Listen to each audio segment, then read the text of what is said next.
This is Gareth Jones on Speed 268, the second instalment of 2 episodes dedicated to the car Gareth calls the car of the future. Sorry, that's supposed to be the car of the footer.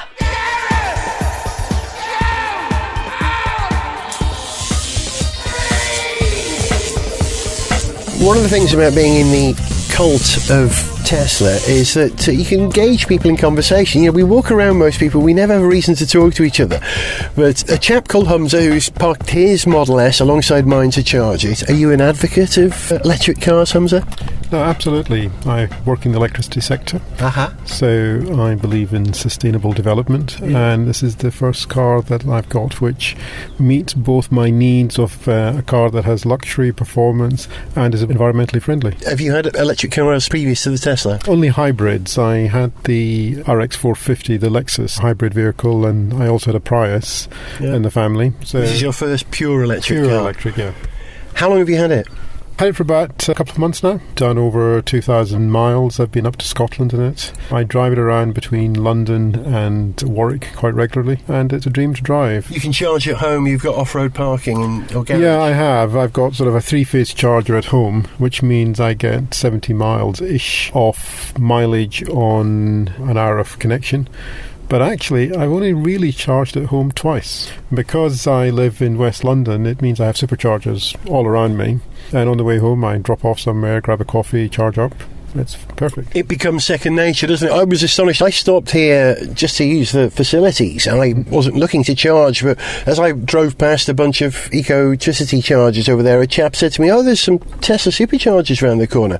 I was astonished. I've never noticed them before. They're becoming prevalent everywhere, aren't they? Yeah, they're a little bit more strategic than prevalent everywhere, because the intention is they're meant to charge you on the go. Yeah. And if I can do a trip to Scotland and back, that's reasonably comfortably. And certainly if you live in either the Midlands or in London, there's enough of them around, so you're fine. And then if you can get the eco-tricity ones, and if that doesn't work, your charger at home. So whilst clearly there is some range anxiety, which is obviously the case, because with a petrol car you can fuel up in a few minutes here and there. But if you just think a little, actually it's not much of an inconvenience. I think the difference between a car like the Leaf, which is a range of 90 miles, and these things which can do 220, I think is the spec of mine. What do you get out of this? It's close to about 240, 250, because it's the 90D. Yeah. And if you drive more carefully, you'll get a bit more, but I enjoy driving it, so I drive it a little faster. Yeah, it's part of the pleasure, isn't it? But the point I was making was range anxiety with a Nissan Leaf or something like that is far greater. On this, I think you have range concern rather than range anxiety. You know, you're concerned, but I don't think it gives you the butterflies like you can get. Yeah, I do think about it occasionally, but I typically charge up when I have about 50 miles left. Yeah. Others charge up at 10, but for me that works fine. Yeah, you just apply it to whatever journeys you have to do that day. You plan a little better, don't you? Yeah, on a day-to-day basis you don't need to charge. You can charge at home, and very few of us do over 150 miles locally in a day. And if you've got a journey which is more than 200 miles, you normally think about where you're going to connect. So you think about it. Oh, well, I'm off to North Wales and I'm already got plenty to get me to the door, and I know I can charge there. It's not an issue at all.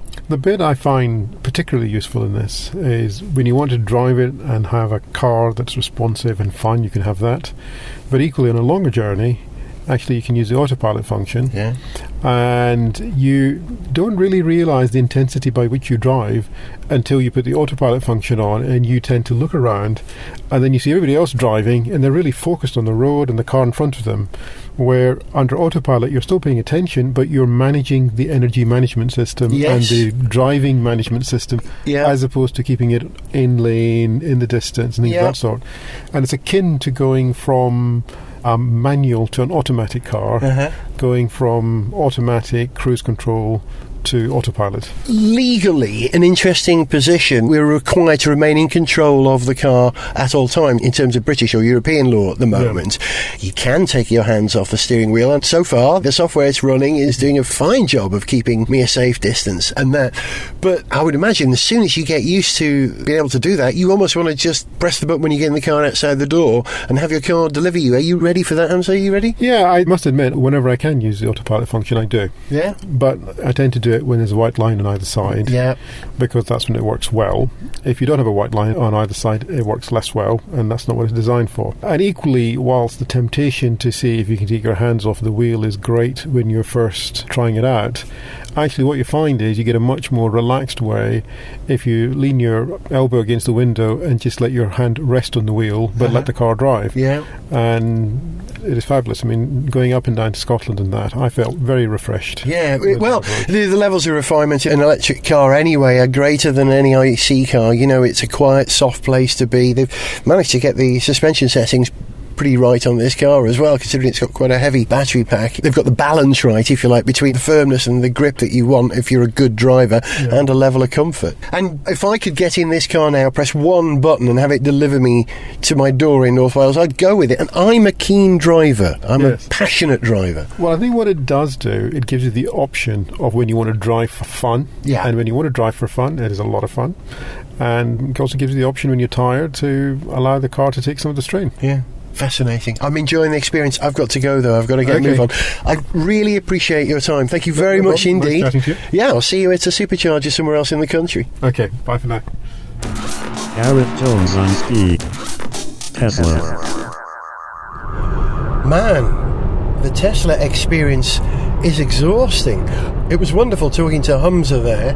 Fascinating to get a viewpoint of someone who lives with these cars on a permanent basis, and he's clearly a convert and a very intelligent man. After we stopped recording, we spoke about philosophy for a few minutes as well. Now that's good. Thank you very much indeed, Humza, if you're listening to this, for talking to me. Really appreciate it. You know what it's like as a car enthusiast. If you're driving, I don't know, a 1972 dune buggy or something, if you see one going the other way, you'll flash them, won't you? You know, it does happen with these things as well, where we're pleased to talk to each other in the middle of the Tesla experience. But what I was saying about it being exhausting was, after I finished talking to Humza, a chap in an AA truck pulled over and came over to ask me questions about the car, and I ended up answering all the questions, as early adopters do. I think I've told you this story before. When I had a mobile phone in 1986, it cost me £1,500 and was as big as a van. And it was one of the first hand portables, you know, the old Motorola 8500. And I used to have to answer questions to people all the time. Oh, how does it work? What does it cost? And how long does the battery last? You know, and it's the same thing, and I'm quite happy with that. But here I am, back on my journey in autopilot mode. I'm just going to indicate right now and keep my hands on the wheel, and if this car deems it safe to turn into the other lane, no, it won't do it, no, because there's a Land Rover coming. So I'm overriding it now that he's passed. So still, I have to get used to the whole autopilot thing and make sure that I know exactly what I'm doing. Legally, it's an interesting thing. You have to be in control of the car. However, if you have engaged a mode for the car to look after itself, aren't you then still in control of the car because you've engaged that mode? I don't know what the legal position is. It's interesting. You know, it's only one step further away from the distance-sensitive cruise controls that we have on cars these days. And, you know, the law's going to have to catch up, isn't it? Still, I'm back on the road. My short stop there, which was a bit longer than I intended because of conversation. But hey, I was enjoying the conversation, so I let the car charge. I've got a range of 221 miles, which is going to get me to the door of where I'm going. No problem. This system works.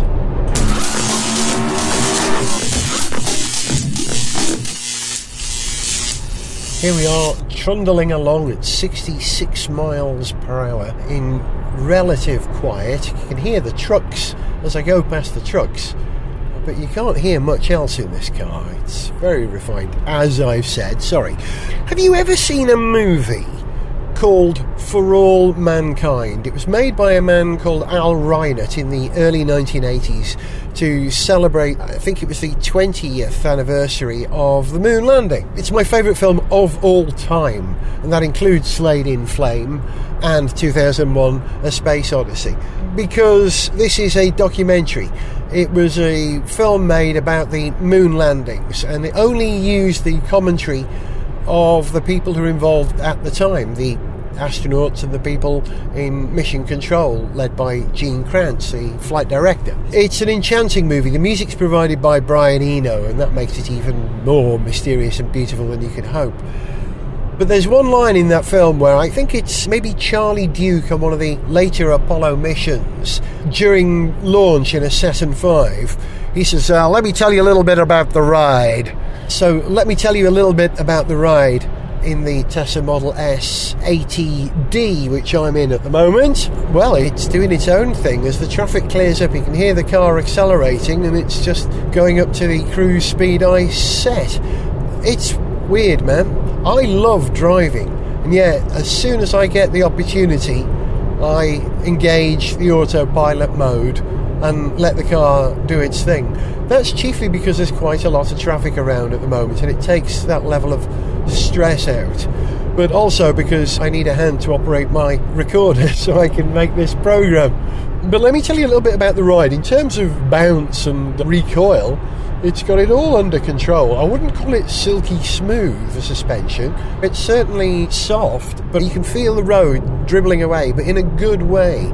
I don't know the overall weight of the car. I know that they've kept the weight of the bodywork of the car down as much as they could by using aluminium and polymers. But of course you've got those, 11 billion battery packs. I'm not sure how many cells there are. Is it 11,000 underneath me, very low in the car, and they have their own inertia and mass, so they do damp out some of the oscillations, and you have to set up your suspension to allow for that, which works quite well. In fact, I remember the Tesla Roadster, which was essentially a Lotus Elise with an electric motor and 3,000 battery packs. That rode better than the Elise because it was slightly heavier and slightly more softly suspended. And I guess that's how it is for electric cars, because they are heavy. That's the only downside I can see with batteries. They are heavy. And I'd love to do the maths. I'd love to know if the amount of weight it takes to put in a fuel cell and a hydrogen storage tank, is that less than the equivalent way to get from a battery pack to deliver the equivalent energy? I wonder. I bet it's close, because Zog says, you don't get something for nothing. What you win on the roundabout, you lose on the swings. So if anyone knows about these things, Zog, if he was here, he would know. He'd be able to do that calculation for me. But the ride, as I was saying, is smooth but firm. But the steering, the autopilot, the lane maintenance software is very interesting. It's slow to react. Imagine you're looking forward and you've got two white lines laying out a lane for you, left and right in front. The Tesla has a tendency to, I would say, understeer. It continues straight on until it sees a line, then it adjusts to turn in. Continues straight on, sees the line, adjusts to turn in. That's the impression I got. Now, I've been told that the autopilot I'm using on this car is in beta mode at the moment. It's only at beta level. So we're actually writing the software for this car by using it. It is collecting data, it's gathering experiences, and that data will go into the great Tesla hypermind in the cloud, no doubt, and get fed back to the cars. It does software updates. If you're connected overnight, it will do it anytime it's got a 4G connection and the car is stood still. But it will download software updates for all the elements of the car's management, from the engine to the in-car entertainment to the onboard charging to the communications, just like a mobile phone. This car is connected. Now, that's modern, isn't it?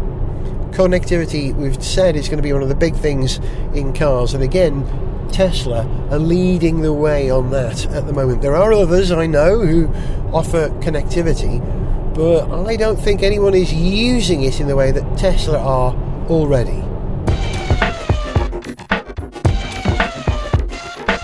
There's a tradition when you're driving on the M6 and you're a motoring journalist or you're in an interesting car, and that is when you arrive on the Midland Expressway toll booth, or the toll booth for the Ffordd Osgoi Birmingham, as we say in Welsh, then when you pay, which is what I'm doing now, put my card in, get my car back, get a receipt, and the trick is to floor it.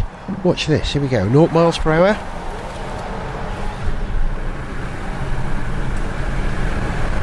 (62 miles per hour), and I throttle back to 61. No noise, no drama, but pretty useful acceleration. I wasn't counting seconds, but I'm sure when I play that bit of recording back, I'll be able to estimate precisely the time it took for me to go from 0 to 62 with no drama. And true to his word there, to save you having to get a stopwatch out and play that section back and time it, Gareth's done it for you. And he measures the 0 to 62 miles per hour time of this Tesla Model S as roughly 5.5 seconds, which by our reckoning is really very quick indeed. Journey update, it's now 20 past 5 and I'm still on the M6. Just as we predicted in the Christmas edition of Gareth Jones on Speed, stuck on the M6 this Christmas. I am still rolling. Actually, I'm doing 55 miles per hour. That's about as quick as the traffic will go at the moment. Whilst I'm on autopilot, I've been exploring the navigation system and it's telling me some stuff. It's telling me that the journey is about 1 hour and 49 minutes to my destination, and that it is 99 miles away, and I have 108 miles range left on the car at this time. It's recommending that I stop at a Tesla Supercharger in Stoke-on-Trent and charge up. It's telling me, the screen has blinked up this little pop-up which is saying go to Supercharger Stoke-on-Trent. It's on the southbound. Ooh, got to do a bit of fiddling then. Got to pop over to the other side. That's awkward. And a 10-minute charge is required to get me. Now, according to my calculations, I have a 9-mile surfeit of energy in the battery pack at the moment, so I should make it. But I am going to stop, principally because I really need another wee. I've been on this road so long, I'm bursting again. So, yeah, I'm going to stop. I'm going to have a wee, give it 10 minutes supercharging, which will give me just that little bit extra. I'm not too concerned because I know that there is a Shademo charging point. There are lots of different charging plugs. There's 13 amp, there's Type 2, and Shademo is a very powerful one that is on the public networks. I know that there's one being installed near my hometown, just a few miles away, and so I could charge there. But that's only going to charge at about half the rate of a supercharger, so I may as well go to Stoke-on-Trent and spend 10 minutes charging rather than go to this place and spend 20 minutes charging just 10 minutes from home. So it's a learning process and I'm quite happy with that. So I'll let you know when I get close to the charging point. What happens if I press a button on here? Does it take me there? Will you take me there? Navigate. Yeah, if I click on the button and press the navigate button to there, it will take me there, unless I've already passed it. Which is a possibility, of course. Actually, I think I have. Hang on, how do we zoom? Zoom by 2-finger swipe. No, I haven't passed it yet. I'm about 2 junctions away on Google Maps, so yeah, I think I'll do that. I'll go to the southbound Supercharger at Stoke-on-Trent services. Okay. My automobile's electronic, it sometimes produces sparks. My car's electric, I'm gonna recharge it when I'm down in the park. I have to admit, my first minor scare as an electric driver this time round, when I arrived at Stoke services, I made a decision, rather than go in and get permission to cross over to the southbound side, which you need to get from the duty manager, which is going to cost me 10 minutes, I decided just to use the Ecotricity charging point here. So I coupled up my car with the adapter that I've got, which couples my Tesla to a Type 2, I think it is, and lo and behold, it was showing an error. The charger was not going to work. It said there was a problem with a recent charge, please call this number. Oh no, so I moved the car to another charger which was completely shut down, and 2 guys came and were looking around, and I was saying, I don't think it's working, guys, have you got a car to charge? And they said that, no, we are technicians. I think it was Pavel Chekhov from the Enterprise who said that. No, we are technicians. Wait one moment. They opened it up, they pressed a button, it reset and started charging. I didn't even have to wave my Ecotricity card, which is free electricity, just need to register. They set it in motion for me. So it's charging. So hooray, a minor palpitation there. It's 46% charge at the moment, which should be enough to get me there. But I'm going to go for a wee. Why not? I'm bursting. Oh, in the rain,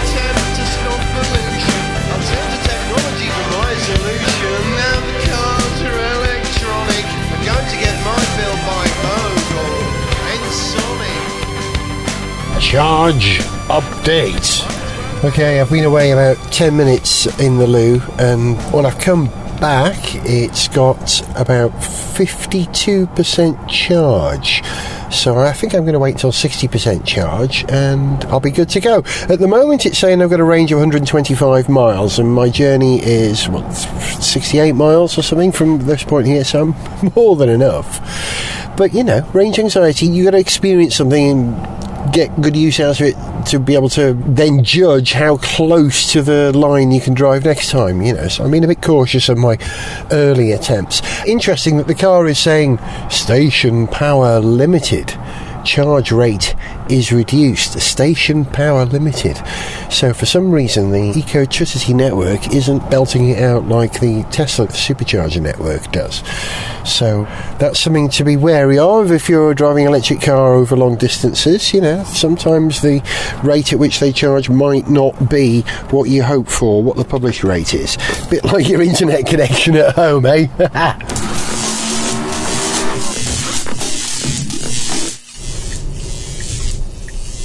A few minutes ago I realised that I'd left the cover for the charging point open when I put all the charge adapter stuff away when I was just charging the car. So I got a warning on the dashboard telling me that it was open. I thought, okay, I have to make a choice here. I can do one of two things. Either I can pull over, get out the car, go round, close it myself, then rejoin the journey, and that wouldn't be too difficult because I'm on an A road with a little lay-by, so I could find somewhere to pull over and do it.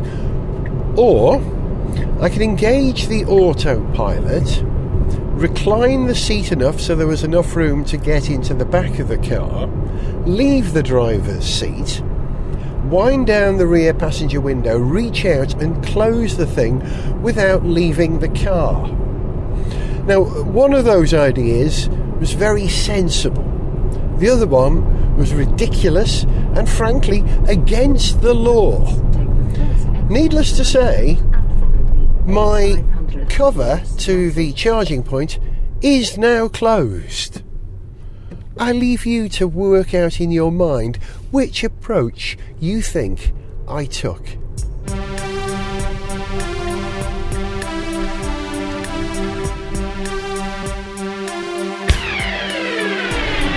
I've been exploring the autopilot again. Very interesting. As you can hear me rumbling over a broken white line. I'm on the A31 at the moment. I was told with the autopilot only use it on motorways, you know, maybe dual carriageways, but motorways definitely. And I thought, okay, let's see how it gets on an A road. So as I came off the M6, went onto the A500, and it's a very well defined A road with white lines defining the lanes, and the car dealt with all those really well. Then we got onto the A31. By now you've got broken white lines on the left where you've got access points to driveways to houses and farms and things. And watching the car in autopilot mode, you get a readout on the dash which tells you what it's seeing and what it's doing. It's got this forward-looking radar which has a wide beam that doesn't look directly ahead but looks wide as well, so it's looking as far ahead as it can for a white line. And if it sees a gap, it displays that in the display on the dash immediately beneath the speedo in front of me. So you sort of get a projection of what's happening to the road ahead before you can really see it with your own eyes, and the car responds to that. I say responds, it doesn't respond as quick as I would. If the width of the road on the left suddenly gets wider because there was a wall that's moved out of the way, it will sort of tend towards that wall. It will move towards, you know, a safe position given the centre white line and how wide the space is. So it takes it a second to do that. And so you tend to go deep into corners as well before it starts the turn. You think, you're going to turn, I'd have turned earlier. Oh, you've done it now. I am going to follow the A51 to North Wales. So it tends to drive a bit like a teenager. It's like, a little bit earlier. But the software, of course, wasn't designed for A roads or B roads. So the fact that it works on those at all is remarkable. I love the way that you can download an app that will find a new way to use all the sensors on the vehicle and integrate it with the navigation and with the steering and with the braking to drive the car in a different way. It's a clever and wonderful thing. I would imagine there'll be a parking app in the future. You pretty much just press a button, it takes you to the car park, it charges, it pays for the parking, it stops the car, parks it for you. I know we love driving, but it's nice to have the option not to, as Humza says, once in a while. It really is. Right, navigating a roundabout.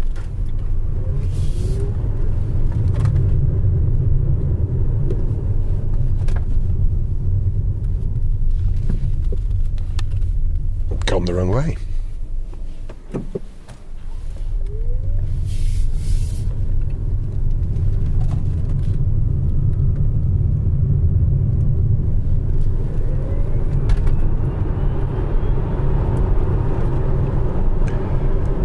There, I didn't say a word. I thought you might just want to hear what this thing sounds like. There's a slight sort of in the distance, which is kind of nice and futuristic. Appropriate futuristic sound for a futuristic car. Right, I've got 32 miles to my location and 107 miles capacity in the battery. I'm rocking it. Gareth Jones on speed.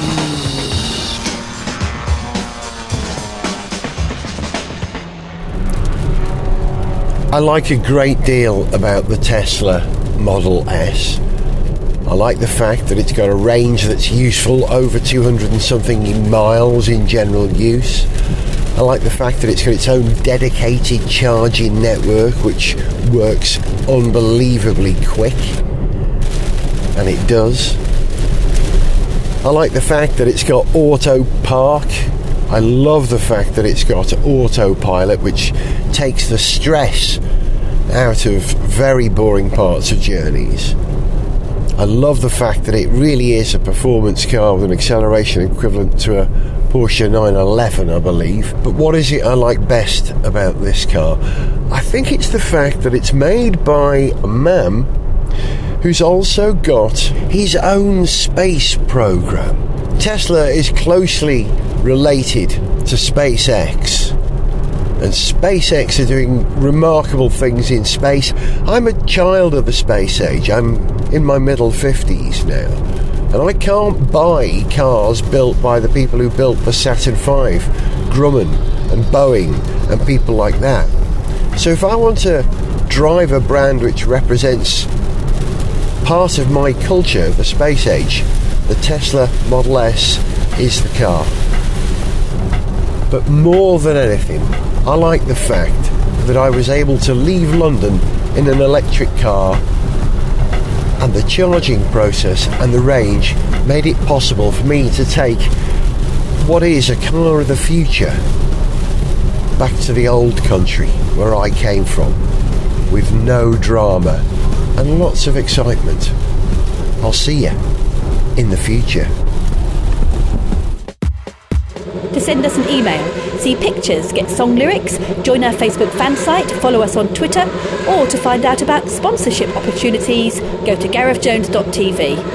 Gareth Jones on Speed is made in London by Whiz Bang. Gareth Jones on Speed!